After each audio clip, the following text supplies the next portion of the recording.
wassalatu wassalamu ala rasulillah wa ala alihi wa sahbihi wa mawalah wa la hawla wa la quwwata illa billah asyhadu an la ilaha illallah wa asyhadu anna muhammadur rasulullah amma ba'd.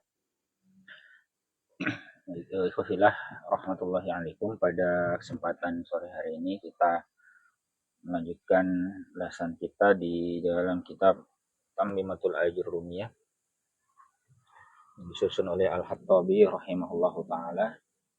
Kita masuk di pembahasan awal tentang al-kalam.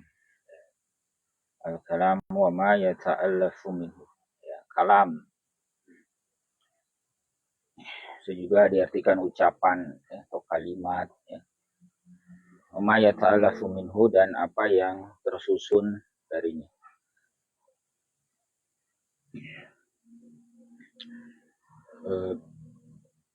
Kemudian beliau sampaikan tentang al-kalam itu apa. Ini ada dalam Ajurrumiyah ya.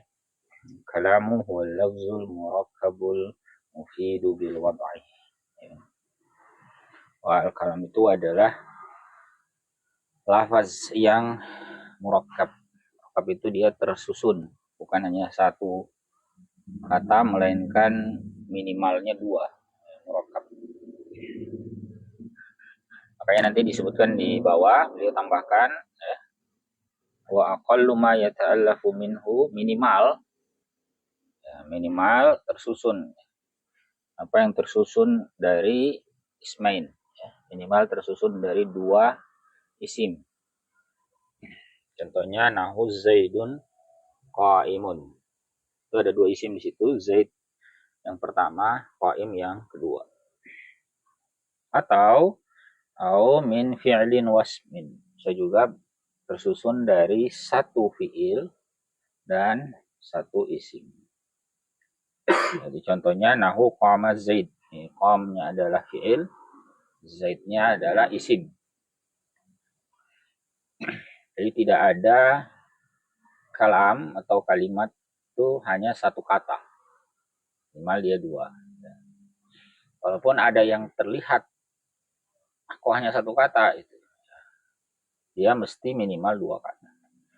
Bisa jadi ada yang mahzuf, ada yang dihapus di situ, sehingga hakikatnya pun juga lebih dari satu kata.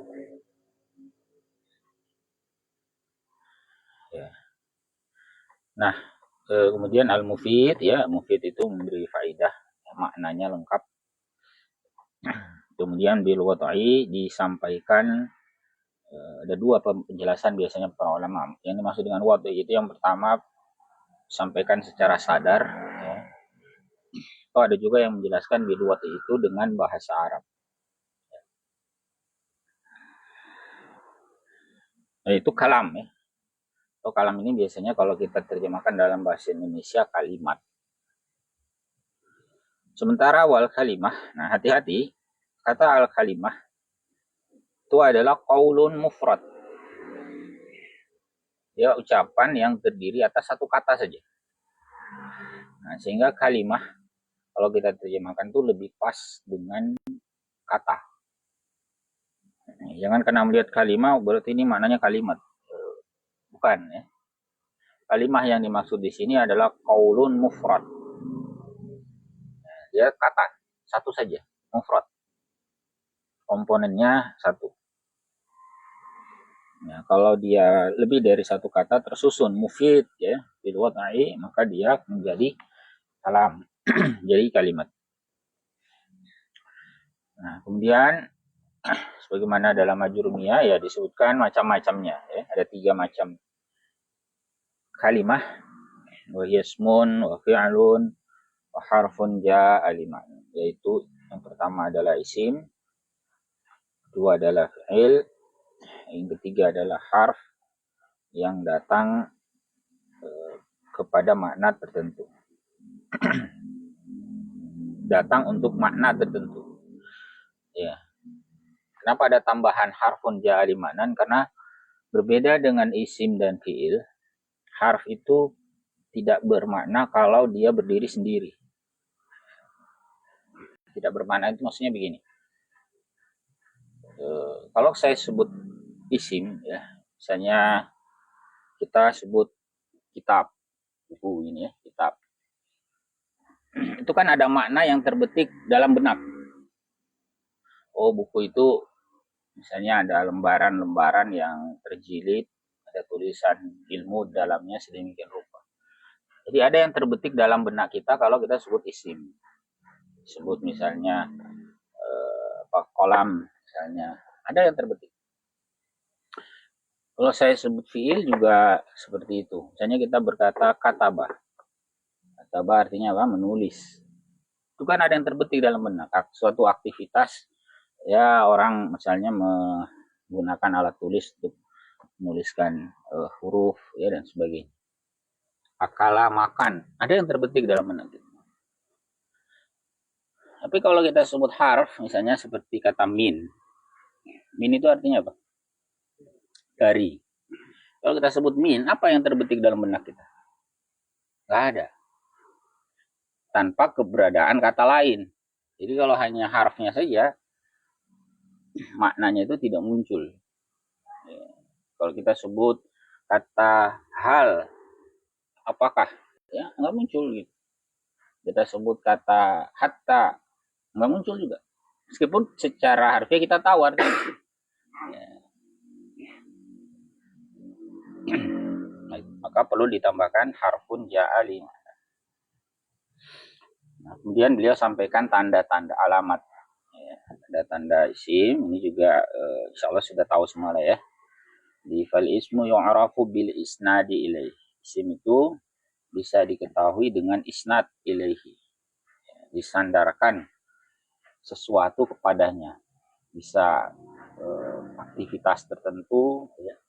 Jadi dia sebagai fa'il, bisa juga predikat tertentu ya, berarti dia sebagai mubtada dan sebagainya. Jadi ada penyandaran ya, atau isnad kepadanya. Bisa juga penyandarannya berupa idhofah ya, dan sebagainya. Kemudian wabil khafdi, isim itu juga mengalami i'rab khafd, seperti itu nama lain dari jar. Nanti kalau kita belajar belajar i'rab kan ada 4 macam ya. Ada i'rab rafa, ada nasab, ada khaf atau jar, kemudian ada jazm. Nah, kalau isim itu spesifik 3. Ya. Hanya mengalami 3 i'rab yang pertama saja. Ya, rafa, nasab, khaf atau jar. Sementara fiil 3 juga. Ya, tapi dia tidak mengalami khafat atau jar. Dia mengalami rafa, nasab dan jazm. Fiil. Jadi tidak ada fiil yang mengalami jar atau khafat. Sehingga khafat atau jar itu khusus untuk isim. Makanya dia disebut sebagai alamat atau tanda. Kemudian wabit tanwin ya, dengan adanya tanwin pada kata itu spesifik khas, pasti itu adalah isim. Dan tanwin itu khasnya selalu di ujung kata ya. Tidak ada tanwin itu di awal atau di pertengahan kata. Maka kalau ketemu tanwin pasti itu di penghujung kata.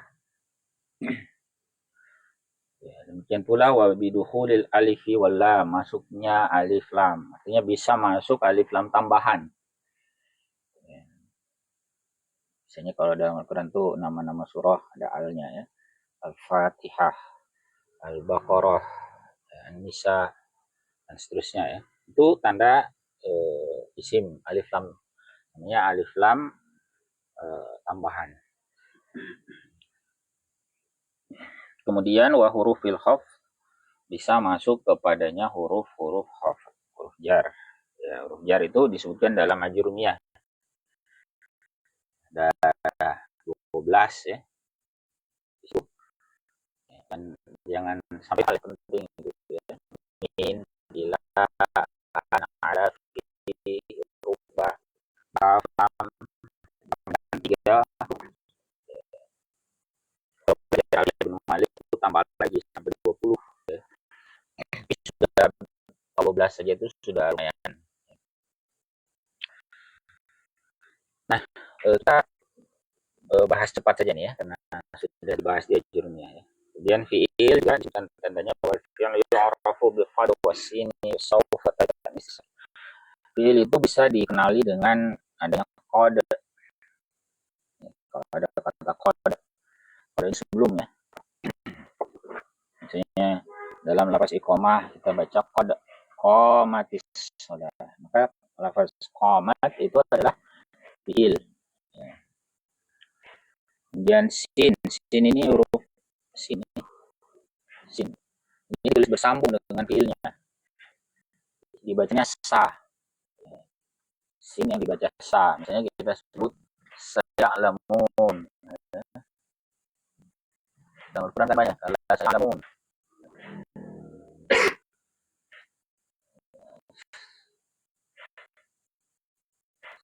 Kala sayalamun. Saya kul sufaha. Saya kul. Jadi sin ini bersambung dengan fiil. Beda dengan kode tadi. Kalau kode itu terpisah. Kode. Qomat. Qomat. Setelah ya.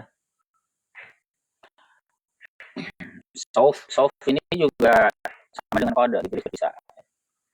Sauf juga banyak ya. Saufa ta'lamun ada ya. Saufa yakunu ya, banyak ya. Ditulis terpisah.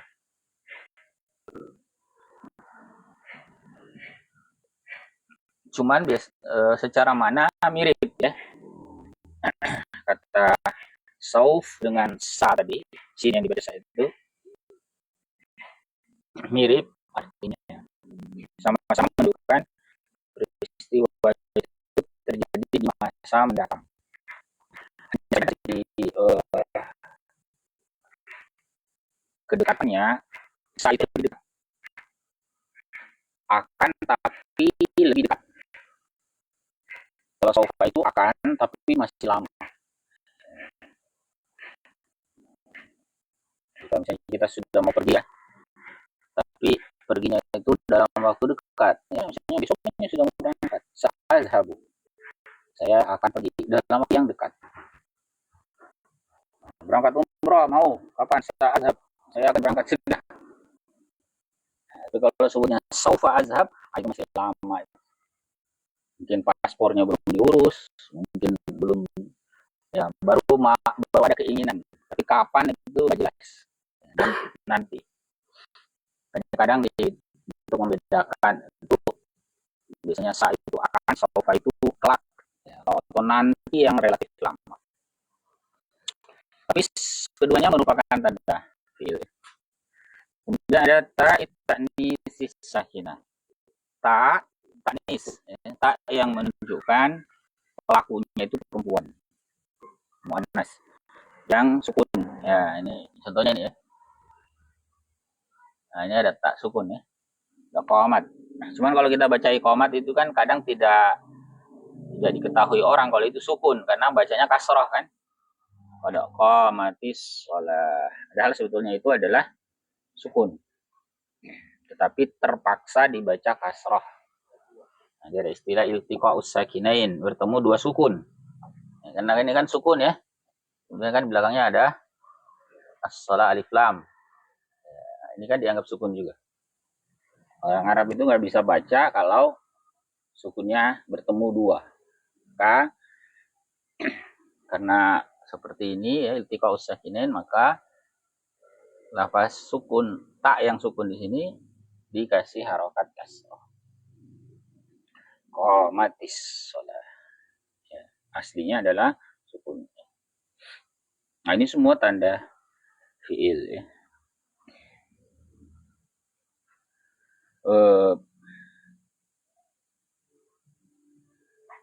Sebagai tambahan ya, ini tambahan ya, berdasarkan pengalaman ini ya, saya juga kurang tahu kenapa jarang disebut di kitab ya. Salah satu tanda isim yang sangat spesifik itu adalah tak marbutoh.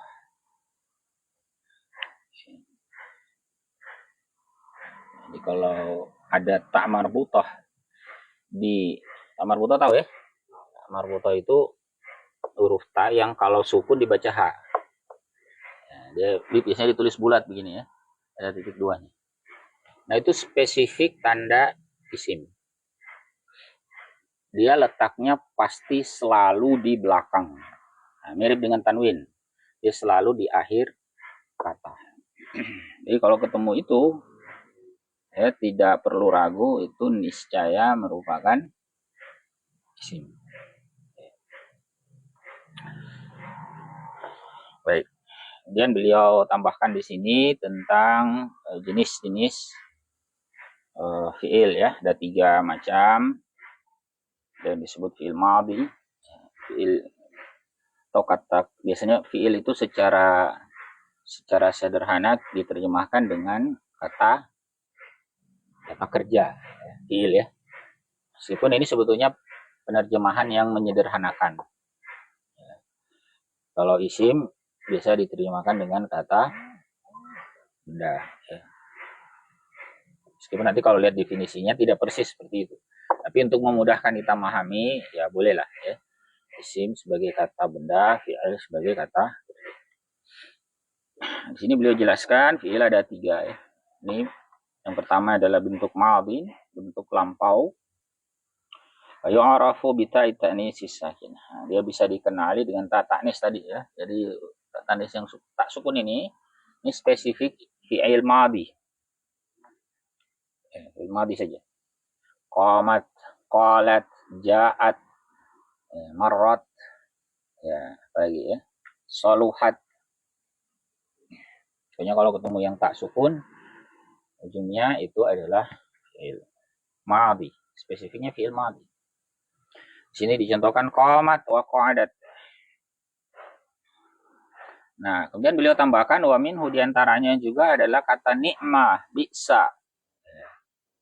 Ni'mah, bi'sa ini ya.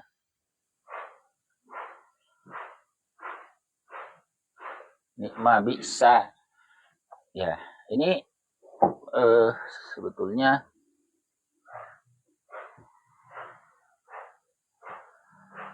contoh fiil yang diperselisihkan ya.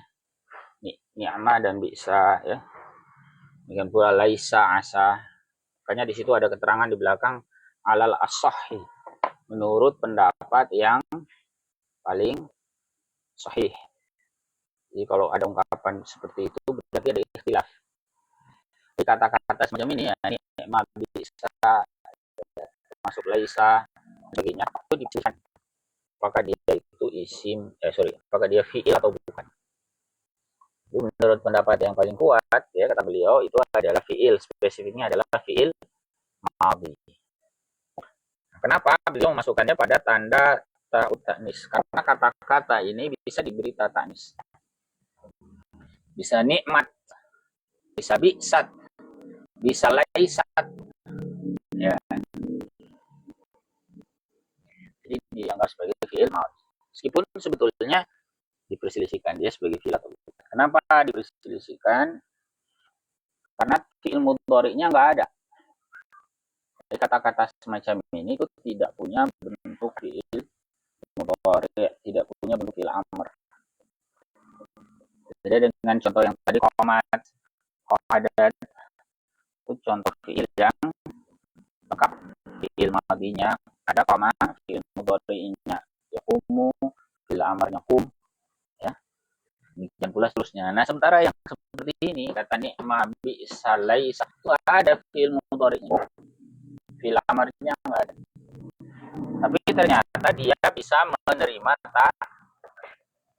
ini sakinah, sehingga digolongkan sebagai fi'il madhi. Ada istilah namanya fi'il jamid.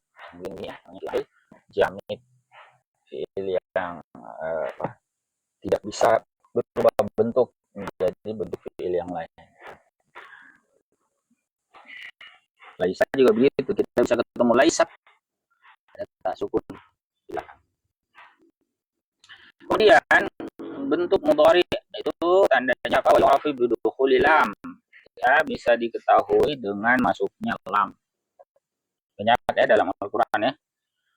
Bisa masuk lam alaihi kepadanya. Sini beliau contohkan lam yakum. Kalau di Al-Quran banyak di surah Al-Ikhlas lam yalid, walam yulad, walam yakun. Banyak itu contoh fi'il mudhari. Jadi kata yalid, yulad, yakun itu semuanya ada fi'il mudhari. Dari mana kita tahu? Karena sebelumnya ada lam.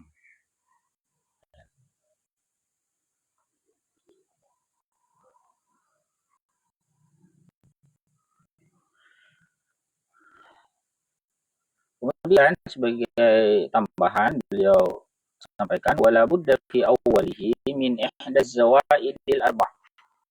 Harus ada di awalnya, di awal fi'il mudhari salah satu dari huruf tambahan yang 4. Semua fi'il mudhari pasti awalnya adalah salah satu dari 4 huruf.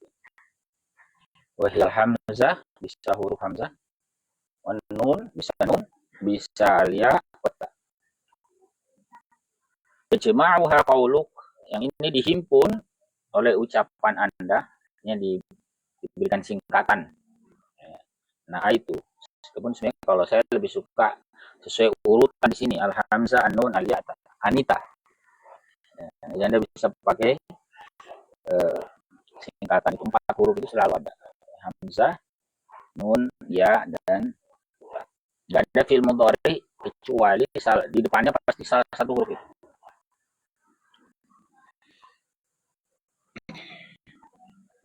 Kemudian wa yudhammu awwaluhu, didhammah huruf awalnya. Huruf awal tadi salah satu dari 4 ini. Hamzah, nun, ya, atau ta. Ini didhammah idza kana madhihi ala arba'ati ahruf. Kalau fi'il madhinya berupa 4 huruf. Fi'il madhinya 4 huruf. Jadi lihat di musharrafnya. Fi'il madhi 4 huruf itu bisa memang fi'ilnya rubai. Contohnya di sini kada haroja. Haroja itu kan 4 huruf ya. Dal, ha, ra, jim itu 4 huruf. Maka bentuk fi'il mudhari'nya nanti huruf pertamanya pasti dhammah. Yudahi. Jadi bisa bentuknya rubai atau dia sulasi dengan tambahan 1 huruf. Sulasi mazid fihi bihar. Contohnya apa? Akroma. Kroma. Ya. Dari kata karuma. Ditambahkan 1 huruf hamzah. Pokoknya af'ala. Ini sulasi sebetulnya kan? Tapi sulasi mazid. Jadi 4 huruf juga kan? Akroma ada hamzah, kaf, fa, dan mim. Jadi ada dah, roja 4. Ya. Ada dah, roja, ada akroma. Ini juga 4 huruf. Maka bentuk mudhari'nya dengan harokat dhammah huruf pertama. Yukrimu. Contoh yang lain farroja. Farroja ini juga 4 huruf. Dia sulasi, tapi mazid. Ada 4 huruf, ada tambahan di tengah. Roknya double. Makanya jadi 4 huruf juga. Nah, bentuk fi'il mudhari'nya pasti huruf pertamanya dhammah. Farroja, yufarriju. Tafarroha, yufarrihu. Kemudian waqatala. Kata qatala juga sama. Ini juga 4 huruf. Sulasi masjid biharf. Ada tambahan alif setelah fafiilnya. Qatala, maka bentuk mudhari'nya huruf pertamanya dhamma yuqatil. Jadi ringkasnya semua bentuk fi'il mudhari yang fi'il madhinya itu 4 huruf, terlepas dia rubai kah atau sulasi mujarrad, sulasi mazid fihi biharf, maka semuanya yang terdiri dari fi'il madhi 4 huruf, bentuk mudhari'nya huruf pertamanya selalu dhammah. Kemudian wa yuftahu fi ma siwa dzalik, di fathah pada yang selain itu. Selain yang 4 huruf. Jadi kalau 3 huruf bentuk madhinya, maka mudhari'nya huruf pertamanya di fathah. Contohnya nau nasara. Kata nasara itu kan 3 huruf kan? Maka huruf pertamanya bentuk fi'il mudhari itu fathah pada huruf pertama. yan suruh. Misalnya lagi intolako. Intolako ini bukan 4 huruf, dia 5. Kan? Intolako ada hamzah wasol di depan, ada nun, ada to, ada lam, ada qaf. Nah, ini sebenarnya sulasi, tapi sulasi mazid fihi biharfain. Tambahan 2 huruf. Ya, maka ini juga berlaku ketentuan kedua, yaitu di fathah apa? Huruf mudharaahnya. Kemudian wastakhraja yastakhriju. Kata istakhraja ini juga sama, ini sulasi mazid fihi, tapi ada tambahan berapa huruf ini? Berapa huruf tambahannya? Ya, tambahan 3 huruf. Maka ini juga berlaku ketentuan di fathah huruf mudharaahnya. Makanya bentuk fi'il mudhari'nya yastakhriju. Cukup jelas ya? Kemudian yang terakhir fil amr wa amrun yu'rafu bidalalatihi 'ala talab. Bisa diketahui dengan penunjukannya terhadap tuntutan. Tuntutan ya. Kemudian juga yang lain wa qabulihi ya al mukhatabah. Bisa menerima huruf ya mukhatabah. Huruf ya yang menunjukkan lawan bicara perempuan. Itu namanya ya mukhatabah. Contohnya di sini kumi wadribi. Ya. Ini bentuk fi'il amr. Misalnya idrib. Idrib ini kan kalau kita berbicara kepada seorang laki-laki. Idrib. Kalau kita berbicara perempuan, nah, tambahkan ya di belakang sini. Idribi. Nah, ya ini diistilahkan dengan ya mukhatabah. Ya yang menunjukkan lawan bicara itu adalah perempuan.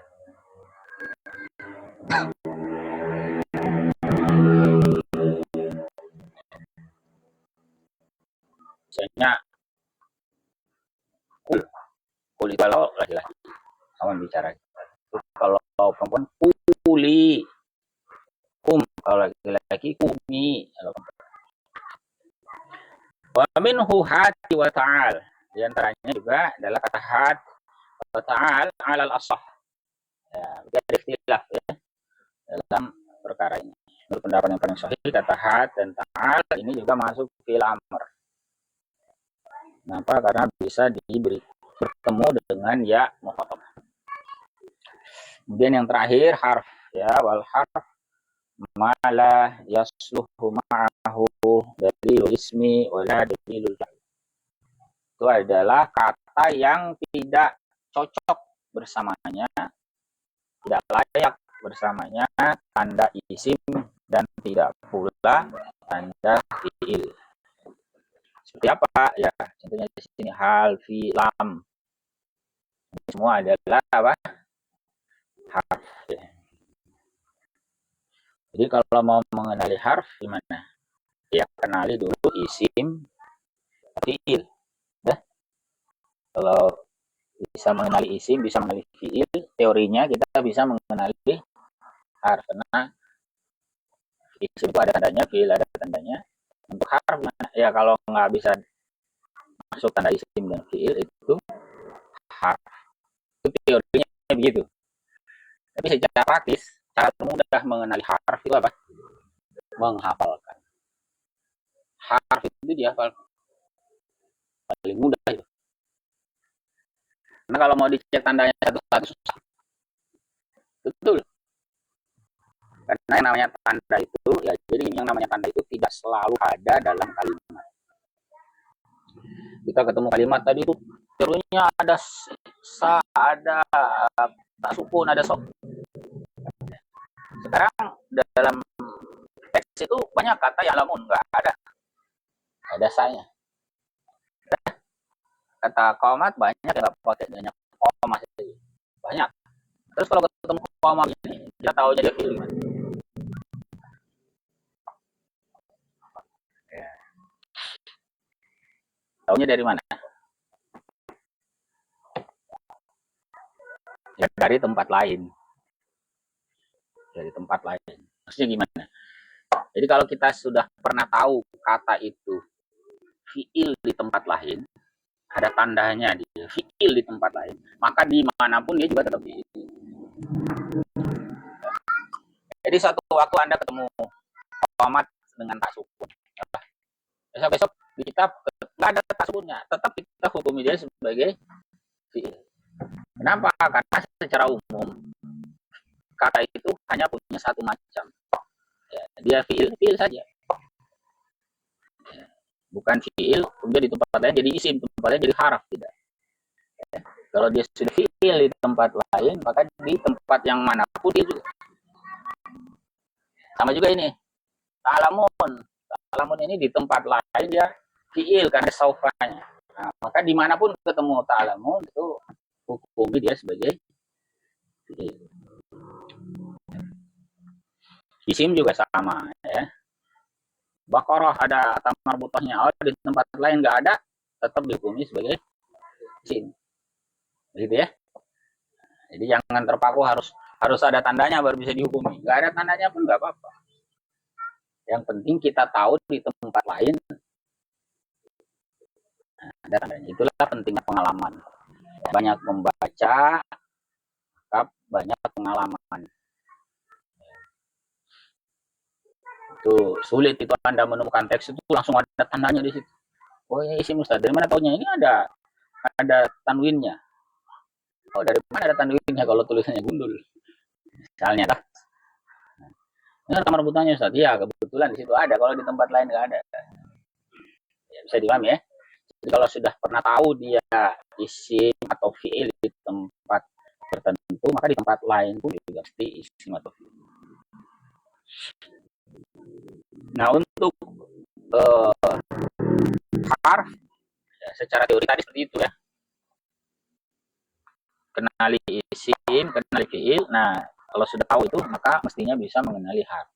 Tapi dalam tataran praktis sebenarnya lebih mudah harf itu dihafal. Karena harf itu tidak banyak. Ya, harf itu ya ratusan saja. Ya ratusan. Oh, ratusan itu dibandingkan isim fiil sedikit ya. Isim fiil itu ribuan. Ya, puluhan ribu isim fiil itu. Isim sama fiil ya, bahkan bisa jutaan itu. Kalau saya juga belum pernah hitung. Banyak banget. Tapi kalau harf kan sedikit. Ya paling ratusan lah. Kalau kita sudah tahu ini harf dengan menghafalkan. Menghafalkan itu penting ya. Penting. Jangan dikira belajar bahasa itu nggak perlu menghafal, itu keliru. Sulit dibayangkan orang belajar bahasa itu tidak menghafal, itu sulit. Dan menghafal itu memang pengertian itu penting, tapi menghafal itu juga tidak kalah pentingnya.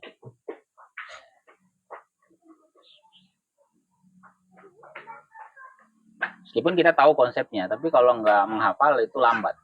Ya.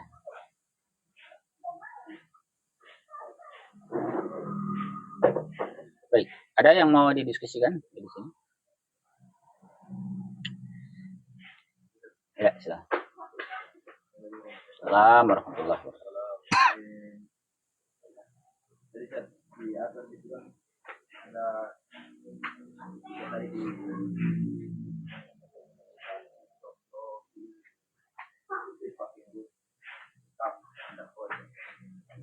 Dahroja pakai huruf apa?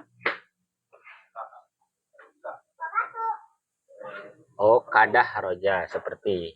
Aha, terus? Ya huruf jar.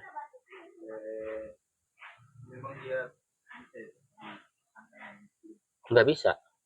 Dia pas di belakang begini. Jadi contoh dahroja. Misalnya orang tulis gini. Jadi kita kan kadah roja. Dahroja itu dimaksudkan sebagai apa?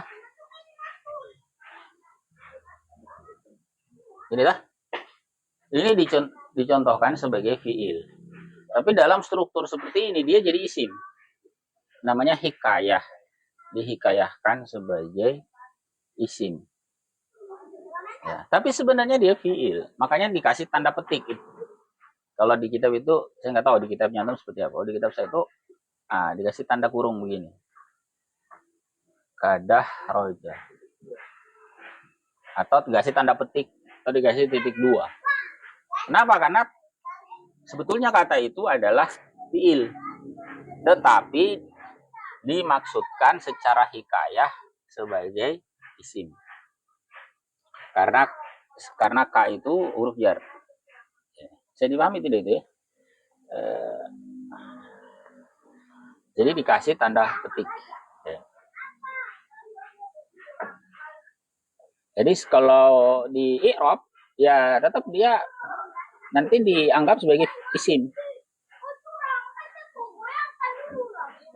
Dianggap sebagai majrur. Ya. Isim yang dijar.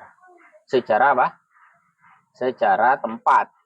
Tapi lafaznya adalah fi'il. Ya, bisa dipahami tidak ya? Jadi kalau ditanya bacaan kadah roja di situ ya fi'il.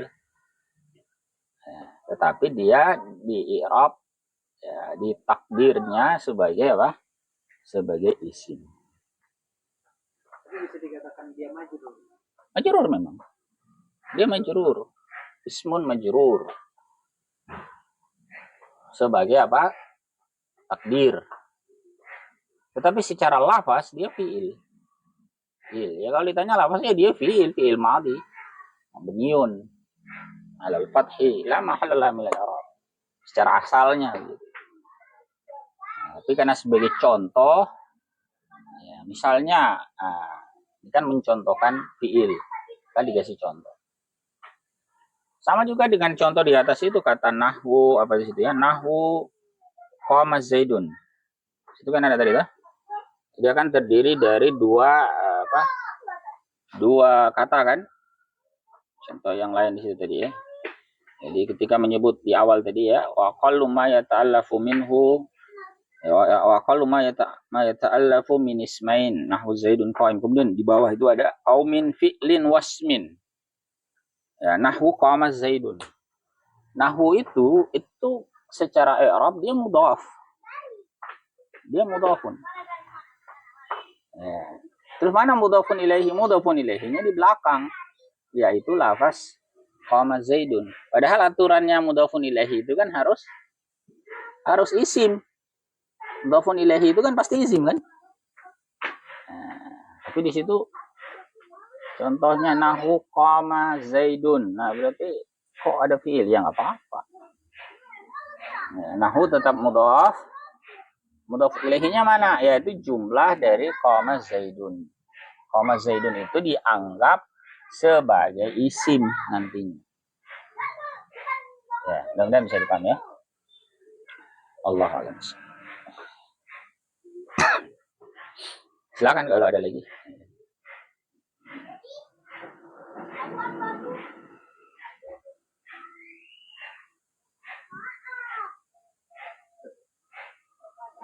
Ya, silakan.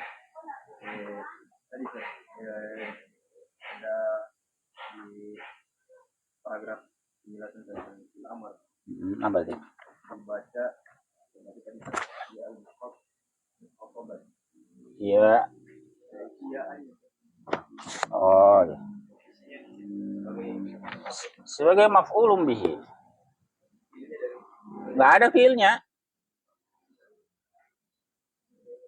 Ingat, maf'ul bihi itu tidak selalu dinasab karena fiil. Bisa juga karena isim, tapi isimnya ta'malu amala fi'li. Yang isim itu berfungsi atau beramal seperti fiilnya. Nah, yang mana di situ? Isim yang berfungsi sebagaimana fiilnya itu kata qabul. Qabulihi ya al-muqatabah. Nah, kata qabul di situ itu berfungsi sebagaimana layaknya fiil. Ya, makanya haknya itu mudhaf ilaihi itu sebetulnya sebagai fa'il. Kemudian ya al-muqatabah sebagai maf'ulun bihi. Ya, dari kata qabul. Bahwa dia bisa menerima ya muqatabah. Jadi maf'ulun bihi itu tidak hanya dari apa? Dari fiil. Jadi struktur yang biasa kita kenal itu kan ada fiil, ada fa'il, ada maf'ulun bihi. Struktur lain bisa ada isim, mudhaf, kemudian mudhaf ilaihi, kemudian maf'ulun bihi. Nah, jadi isim itu istilah teknisnya itu ya'malu amala fi'li. Dia berfungsi sebagaimana fungsi fi'ilnya. Fi'ilnya qabul itu kan apa? Qabila yaqbalu. Menerima. Itu dia merupakan fi'il apa? Muta'addi namanya. Fi'il yang butuh objek. Transitif dia. Dia butuh objek. Maka bentuk masdarnya pun itu butuh objek. Allah alam. Silakan kalau masih ada lagi.